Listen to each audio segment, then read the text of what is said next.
Greetings comic lovers and welcome back to Casually Comics, the channel where we chat all things comics, from reviews of comics new and old to history to anecdotes to really wherever our whims take us. Nubia. It's time for Nubia. Since we started our Wonder Woman journey talking about different things Wonder Woman, people have been asking for Nubia. We've laid a lot of groundwork when it comes to people taking over Wonder Woman's mantle, and most importantly the mod Wonder Woman arc, because that leads directly into this. I now have a handy dandy Wonder Woman playlist, so you can check that out for all the Wonder Woman. But for today, we're gonna meet Wonder Woman's black twin sister. Nubia has an interesting history and is going to be brought to the fore once more at the time of this recording in the 2021 event Future State. She's gonna be getting a YA, that's young adult graphic novel, and a comic book appearance in the Immortal Wonder Woman storyline. The graphic novels are their own thing, and oftentimes their connection to canon and lore are tenuous. You know what isn't tenuous though? Nubia's connection to Wonder Woman. Now, she first appeared in Wonder Woman 204 in 1973 as part of the second life of the original Wonder Woman, which is the storyline wherein we retcon the mod Wonder Woman out of existence. Hard. Well, not out of existence. If you read that story, you'll see it's just very much a let's not talk about it. And if you want to hear more about that, I will have a card and a link to that specific video. This storyline would mark the return to the original style Wonder Woman mythos after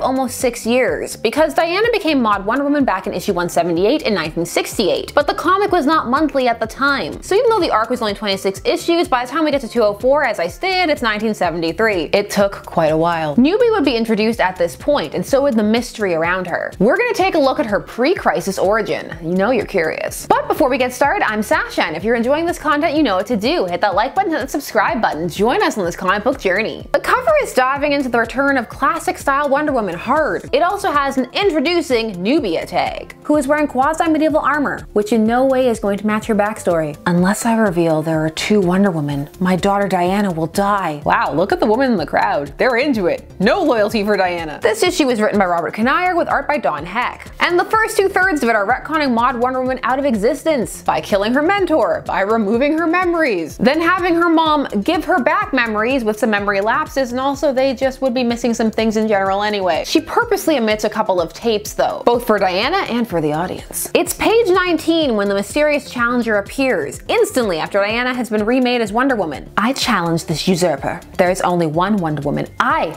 am Wonder Woman. Well, custom dictates that anyone can just walk up and challenge Diana for the title of Wonder Woman, so let them fight. Challenge accepted. And it's a very different style of challenge than we're gonna see later on in issue 250 when Orana challenges Wonder Woman. Then they have to do 4 trials and a whole thing. Here they gotta fight some bulls and have some hand-to-hand combat. And while all this is going on, Queen Hippolyte feels that there's something familiar about this stranger. She's sometimes called Hippolyta and other times Hippolyte, and it matters. There's a whole history to that. If you're curious, I will tell you, but not today. Today it's about Nubia. Ultimately, the combat ends in a draw, and even though Nubia had the upper hand, something made her hesitate and she couldn't strike that final blow. And at the end of the combat, Nubia is finally revealed. I am Nubia, Wonder Woman of the floating island. Hola, Nubia. Diana wants to celebrate, but Nubia says she has to get back home to her floating island. We'll see each other again, Nubia? Why yes, in 2 issues. Hold on. Until one of us proves she is the only Wonder Woman. So we have a mystery on our hands, with Diana curious about who is this stranger, and her mother having some suspicions of her own. Our next issue 205 has a special Mystery of Nubia backup tale. And so let us leave our very classic Wonder Woman cover alone. Just so much potentially unintentional symbolism on this cover. We also sadly must ignore Dr. Domino, a villain with a domino for a head, living his best Chairface Chippendale life. Another time. The Mystery of Nubia picks up after the tournament of last issue, with Queen Hippolyte going after Nubia because of this pull she feels towards her. Nubia, wait. I hope you like African stereotypes, because it's about to get real stereotypical up in here. Beware of a trap, Princess Nubia. Sheath your sword, Asa. Women have nothing to fear from women. Okay, I know this line is trying very hard to be feminist and solidarity, woman supporting woman. However, as a hardened cynic, may I say, rule number 1, trust nobody. No group based on an attribute should be beyond any and all reproach and given implicit trust. Women are people, and there are good people and bad people, and hence there are good women and bad women. Some people are trustworthy, some people aren't trustworthy. Trust is earned, as is respect. There are people to fear in all groups. Be afraid, always. Constant vigilance. I get what this line was trying to do, but it comes across as very academic and pontificating. That's not a real word. That's the opposite of academic. And this scene could have been illustrated with something else that they've already established in the story. It's been alluded to the bizarre connection that these women feel to each other, so you can just play that up. Kind of a what's going on, why are they acting this way with each other? The two part ways feeling more connected than ever, but when Nubia returns to her floating island home, trouble is a brewing. Combat over her, men vying for her hand. I saw a Star Trek TNG episode like this once, it didn't go well there either. Nubia breaks this up. No man will ever own Nubia. Nubia decides that she's gonna compete for herself, because she has the right to have a say in her own fate. And now may I provide some appropriate fighting music. Nubia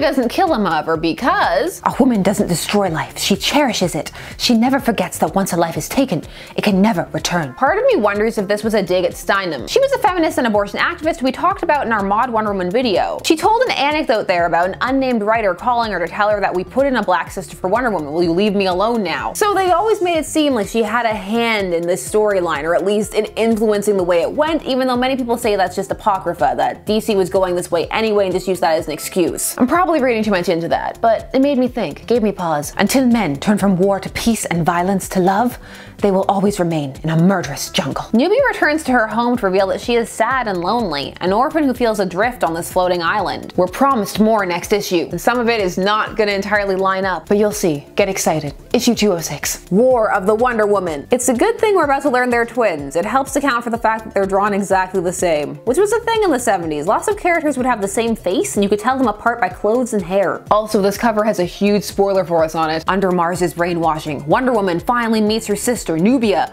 in a battle to the death. Mars being involved was a reveal. Her being her sister was a reveal.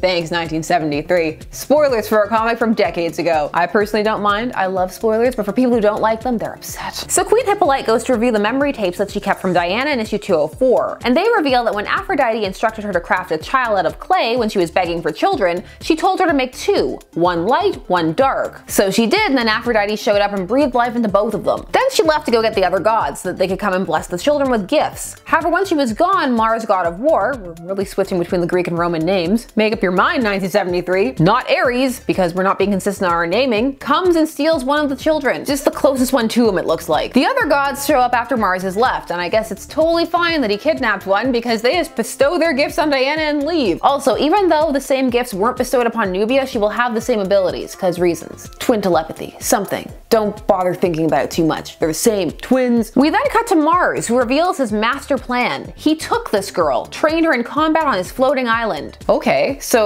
he's been seeing her there then, training her. So why does she feel like an orphan? I guess because he said that he adopted her? I don't know, I have some questions about that relationship. It's not fully illustrated, but they talk about it like it's closer than they show. For all her life, I trained the babe I've stolen from Hippolyte in all forms of combat. The most glorious female ruler of all time. Ruler of that floating island. I have trained Nubia to be my instrument of vengeance against the Amazons, whom I hate because their ways of love will eventually destroy my ways of war. So this floating island is apparently a natural arsenal at Mars's command, and the time for attack is apparently right now. This is it. The plan's happening this instant. Let's do it. And Hippolyte is all, oh, it's Mars's slaughter island. So I guess she couldn't see it when Nubia left for it. That, and she was really struggling to make the connection between Dark Clay baby stolen, Dark Warrior woman arrives with floating island, and the baby Mars stole and his slaughter island. She's not very sharp in this story. She psychically summons Diana back to Paradise Island, and when she gets there, the fight is in full swing. So she has to get to Mars's island, which is spewing fireballs down at Paradise Island from a volcano. So she plugs that up, takes out all the warrior men with her lasso, but then it's time for her to fight Nubia, and that's gonna be a bit more difficult. This will prove I am the only Wonder Woman. But once more she hesitates. Diana says they shouldn't fight because women should stick together and battle men, but Nubia takes her on, and she finds they're evenly matched. Nubia can also glide on air currents, and her sword given to her by Mars can counteract the lasso. I really feel like we could have had some more panels detailing the backstory of Mars's and Nubia's relationship. They would have been appreciated, by me at least. Diana figures Mars must be the real culprit, and that he must be causing Nubia to attack her because women don't naturally want to fight other women or something. She notices a ring on Nubia's hand that prompts a convenient flashback to her mother teaching her about the gods. Long story short, it's Mars's ring, and she feels that it must must be influencing Nubia. So she flies her up towards the sun so that the heat loosens the ring, and then she pulls it off. And as they fall down, Diana topples Mars' statue, which causes him to appear, because he can stand for a lot of things, but not his statue being taken down. He demands that Nubia slay her, but she's not under his control anymore. Ever since Aphrodite defeated Mars in his first attempt to overthrow the Amazons long ago, I think he's suffered a fear of women ever since. I, Mars? Afraid of women? Nonsense. Then why did you brainwash Nubia and send her to attack me, her sister Amazons? Why didn't you attack us yourself? Why don't you dare venture off your Arsenal Island? Nubia confirms that Mars was telling her that the Amazons and Diana were evil for years and that they'd stolen her proper title from her. Now she feels betrayed and tricked, used as a pawn in a battle that he himself didn't want to fight. He tells her that that's not true. No, she's being brainwashed by Diana. And then he just pieces out and leaves and is all impudent females and also leaves his Arsenal Island. Farewell, Amazon.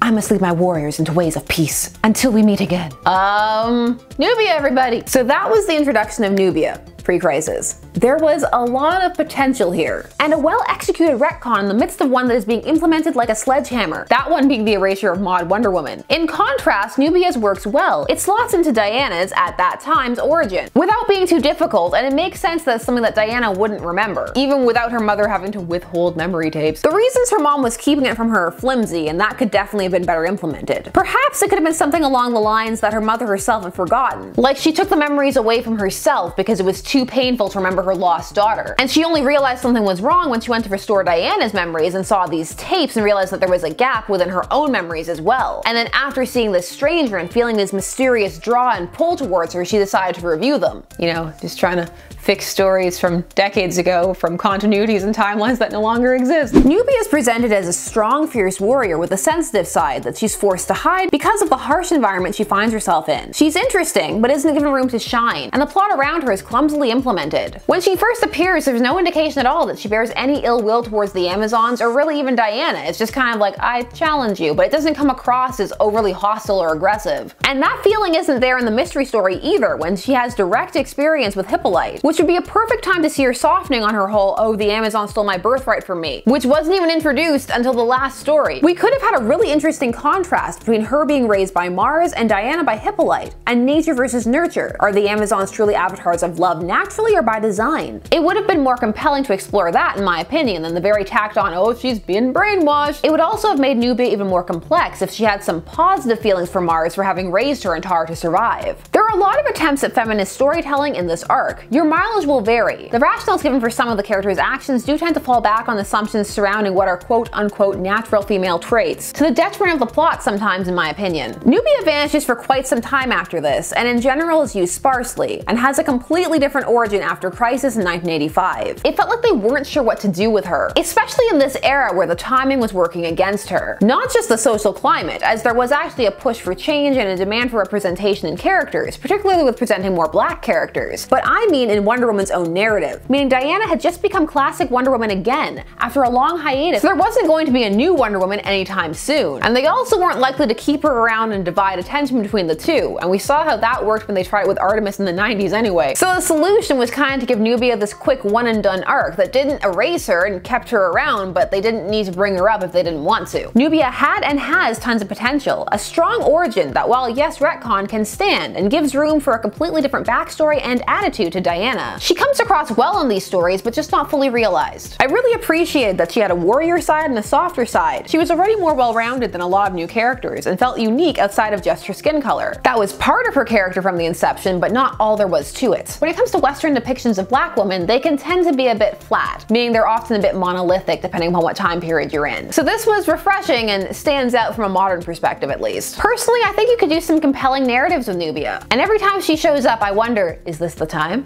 Is the time now? Is it happening? But that's just my opinion. What did you think of this story? What do you think of Nubia? Do you want a whole confusing history as we go into / our past future state? Let me know all your thoughts down below. And while you're down there, please do all the YouTube things. Like, share, comment, subscribe, and hit the bell notification so that you never miss a vid. Thanks so much for taking some time out of your day to spend it discussing comics with me. I always appreciate it, and I'll see you again soon. Bye-bye.